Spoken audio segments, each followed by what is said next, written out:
నిన్నటి దినమున తెలుగుదేశం పార్టీకి సంబంధించిన కొందరు ముస్లిం మైనారిటీ సమావేశం ఏర్పాటు చేశారు. ఆ సమావేశంలో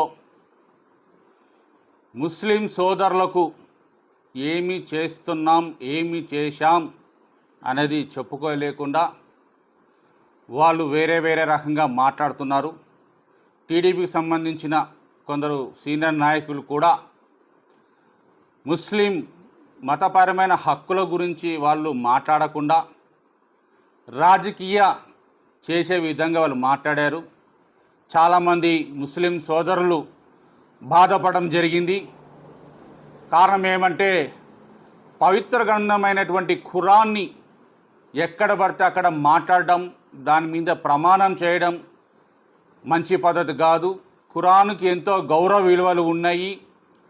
అలాంటిది మర్చిపోయి స్వార్థ రాజకీయం కోసం ఖురాన్ మీద ప్రమాణం చేస్తాను అని తెలుగుదేశం నాయకులు చెప్పడంతో ముస్లిం సోదరులంతా కూడా భగ్గుమంటున్నారు. ఆ గ్రంథాన్ని, ఆ ఖురాన్ని మాట్లాడడానికి కానీ ప్రమాణం చేయడానికి అర్హత లేదు మనకు. అటువంటి ఖురాన్ పైన ప్రమాణం చేస్తాను అంటే స్వార్థ రాజకీయానికి ఖురాన్ వాడుకునడం వల్ల ముస్లిం సోదరులంతా కూడా దిగ్భ్రాంతికి గురైపోయినారు. ఇది ఏంది, వీళ్ళు మాట్లాడడం ఏంది, వాళ్ళ హక్కుల గురించి ఏదైనా మాట్లాడతారా, లేదే మాకు మేలు చేస్తారా అని మేము పోతే కాకుండా ఖురాన్ గురించి బయటకు లాగి పదే పదే ఖురాన్ని టార్గెట్ చేసి మాట్లాడారు. ఇది సమంజసం కాదని చెప్పి బాధపడినారు. అయితే నేను ముఖ్యంగా చెప్తున్నా, అయ్యా తెలుగుదేశం నాయకులారా, చంద్రబాబు నాయుడు 3 సార్లు ముఖ్యమంత్రి ఉన్నప్పటికీ ముస్లిం సోదరులకు ఎలాంటి న్యాయం చేయలేదు. పూర్తిగా అన్యాయం చేశాడని చెప్పి మా ఆధ్వర్యంలో ముస్లిం సోదరులంతా తీసుకొస్తే రాష్ట్రంలో ఎన్నో పార్టీలు ఉన్నాయి, అయినప్పటికీ ఎన్నో సంఘాలు ఉన్నాయి. ముస్లిం సంబంధించినటువంటి షేకులు, లద్దాఫులు, పేద వర్గాలు ఎవరైతే ఉన్నాయో అవి బీసీ కేటగిరీలో ఉన్నాయి. మేము మా బీసీ సంఘం తరపున 2017 డిసెంబర్ 24న రాష్ట్ర స్థాయి మైనారిటీ హక్కుల కోసం గుంతకల్లో సభ పెట్టాం. దాంట్లో ఎన్నో వేల మంది ముస్లిం సోదరమణులు విచ్చేశారు. ఆ రోజున స్పష్టంగా మేము చెప్పడం జరిగింది, అప్పటి తెలుగుదేశం గవర్నమెంట్లో ముస్లిం వర్గం సంబంధించిన ఒక్క మంత్రి లేదు. అదేవిధంగా అప్పుడున్నటువంటి మైనారిటీ కమిటీ లేదు. ముస్లిం హక్కుల కోసం మాట్లాడే నాయకుడు లేదు. పూర్తిగా ముస్లింలని ఓటు బ్యాంకుగా చూసి వాళ్ళ ఓట్లు దండుకొని వాళ్ళకు అన్యాయం చేస్తున్నారు. ముస్లిం వర్గాల్లో చాలా పేద వర్గాలు ఉన్నాయి. దీనకులీలు చూస్తే కూలీలు అని చెప్పి, కార్పెంటర్లు అని చెప్పి, సైకిల్ షాపులు అని చెప్పి, వెల్డర్ షాపులు అని చెప్పి అనేక రకరకాలుగా పనులు చేసుకొని వాళ్ళు జీవనం సాగిస్తూ ఉన్నారు. వాళ్ళ జీవనం చూస్తే చాలా బాధాకరంగా ఉంది. రాజ్యాంగంలో, చట్టంలో ముస్లింకు ఎన్నో హక్కులు ఉన్నాయి. గౌరవ దివంగత ముఖ్యమంత్రి రాజశేఖర రెడ్డి గారు ముఖ్యమంత్రిగా ఉన్నప్పుడు ముస్లిం మైనారిటీలకు రిజర్వేషన్ తీసుకొచ్చి వాళ్ళ ఆత్మగౌరవం నిలబెట్టి వాళ్ళ పేదరికానికి నిర్మూలన చేయాలని చెప్పి గొప్ప రిజర్వేషన్ తీసుకొచ్చి వాళ్ళకి మేలు చేసే ప్రయత్నం చేస్తే తర్వాత చంద్రబాబు నాయుడు ముఖ్యమంత్రి అయ్యి ముస్లింలకు ఏం మాత్రం పట్టించుకోలేదు.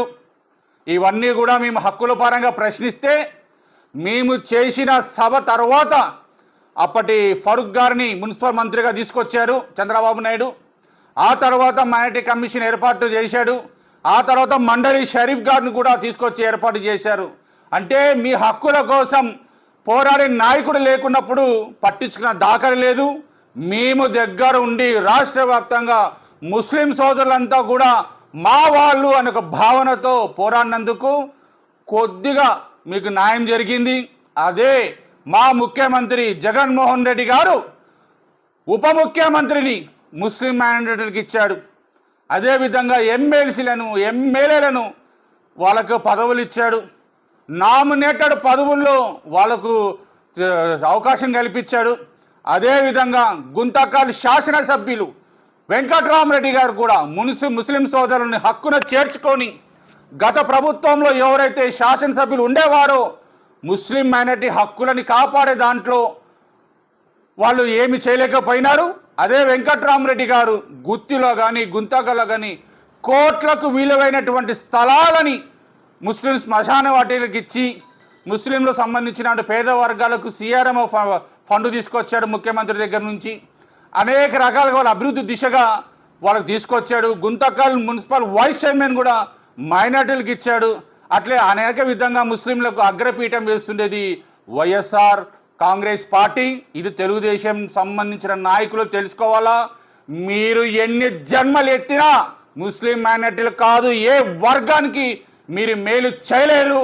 అదేవిధంగా ప్రస్తుతానికి వైఎస్ఆర్సీపీ మైనారిటీలకి అందలం ఎక్కిచ్చింది, వాళ్ళకి అనేక రకాలుగా అభివృద్ధి దిశగా తీసుకుపోతుంది. మీరు ఏమి చేస్తున్నారో చెప్పలేకపోయినారు, ఏమి చెయ్యాలో చెప్పలేకపోయినారంటే మీ దగ్గర సమాధానం లేవు. కేవలం రాజకీయం కోసం ఓట్ల బ్యాంకు కోసం మైనారిటీలను వాడుకునే ప్రయత్నం చేయొద్దని చెప్పి నేను తెలియజేస్తా ఉన్నా. అదేవిధంగా గుంతకల్ నియోజకవర్గంలో ఉన్నటువంటి అత్యున్నతమైనటువంటి ముస్లిం మైనారిటీలంతా కూడా వైఎస్ఆర్సీ పార్టీలో ఉన్నారు. వెంకట్రామరెడ్డి గారి విజయానికి కృషి చేస్తున్నారని చెప్పి నేను తెలియజేస్తున్నాను. మాట్లాడే ముందు ముస్లిం ఒక పవిత్రతని దృష్టిలో పెట్టుకొని ఎవరైనా కూడా మాట్లాడాలని చెప్పి నేను కోరుతా ఉన్నా. बिस्मिल्लाहिर्रहमानिर्रहीम। अस्सलाम वालेकुम वरहमतुल्लाहि ताला बरकातुहू। बहनों और बहनों, मेरा कहने का मतलब यह है, जो कुछ भी तेलुगुदेशम पार्टी की मीटिंग चली है कल, यानी उसमें जो कुछ भी कुरान के बात लाए हैं, अगर कुरान छीना है तो हम कितने वजू बनाते हैं और 3-3 बार हाथों को धोते हैं, ये सब करके हम कुरान को छीते हैं यानी पढ़ते हैं। वैसे कुरान को इन लोगों ने, अरे बाजू में आलिमा भी है, हाफिजा भी है, फिर भी एक बात भी उनके दिल में नहीं आया, उसके ऊपर कसम खा रहे हैं। ये कुछ बात अच्छी है? अच्छी लग रही है आपको?